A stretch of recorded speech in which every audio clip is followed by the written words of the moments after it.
ijambo ry'umunsi, gushakisha uburinzi bw'Imana.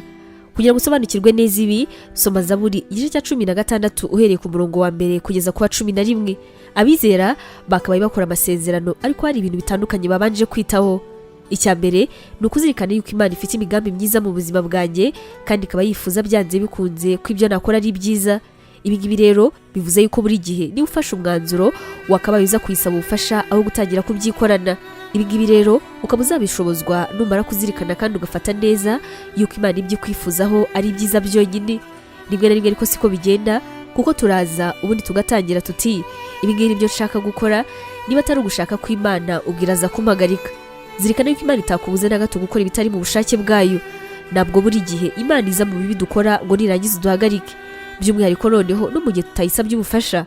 Oya rwose, ntabwo Imana izatwivangira mu buzima gutyo. Buri munsi dufata imyanzuro mu buzima bwacu, ariko kandi gufata imyiza kurutaho ni ugusaba ubufasha bw'Imana yo mu ijuru. Nituyisaba ubufasha, Imana itwizeza yuko izatwereka uburyo tuzanyuzamo ibintu byacu, kandi no mu buzima bwacu bugakomeza kugenda neza. Soma Zaburi igice cya 32 guhera ku murongo wa 8 kugira ngo bisobanukirwe. Yizeza uburinzi ubuzima bwacu, aho buri muntu wese yamushakiye umuyobora ari we Mwuka Wera. Muri Yohana dusangamo uburyo Kristo yahumurizaga intumwa ze ubwo yasaga n'ubategura mu gihe cyose bazaba batakiri kumwe mu buryo bw'umubiri. Yabasezeranyije ko Mwuka Wera azaba umufasha wabo, umwarimu wabo, ndetse n'umuyobozi wabo mu buzima bwabo bwa buri munsi. Mu bihe by'ubu rero Umwuka Wera azabana natwe kandi azadufasha mu buzima bwacu ndetse n'ibibazo byose tuzaba turimo mu gihe cyose twahisemo kwaka ubufasha. Abantu b'Imana bafite umutima wo kwifuza gukora ibyo Data wo mu ijuru yifuza.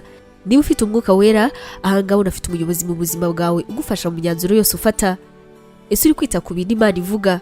Ubu butumwa mwabuteguriwe kandi mwabugezwagaho na Nibinije Evangelical Ministries International, ariyo mu magambo ahinnye izwi nka NEMI. Tangirana umunsi wawe n'ibyishimo watewe n'ijambo ry'Imana ukora subscribe hano kuri NEMI TV. Biroroshye cyane, ni ugukanda kuri ako kantu k'umutuku ubona, ubundi ikintu cyose dushyizeho ukaba wa mbere kukireba. Ntugacikwe n'ijambo ry'Imana tukugezaho umunsi ku munsi. Komeza ubane natwe.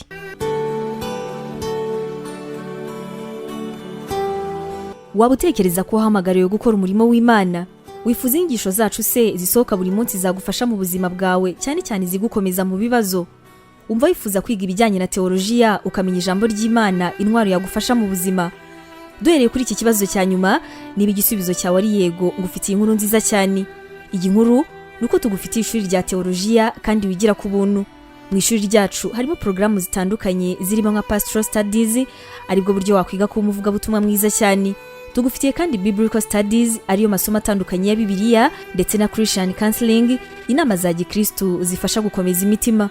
Kugira ngo usobanukirwe biruseho, wasura urubuga rwacu arirwo wa@NEMIBibleInstitute.com, cyangwa se nanone ukaba watwandikira kuri WhatsApp kuri izi nimero 141 232 650 wanatwandikira kandi kuri email yacu ariyo nemevangelism@yahoo.com.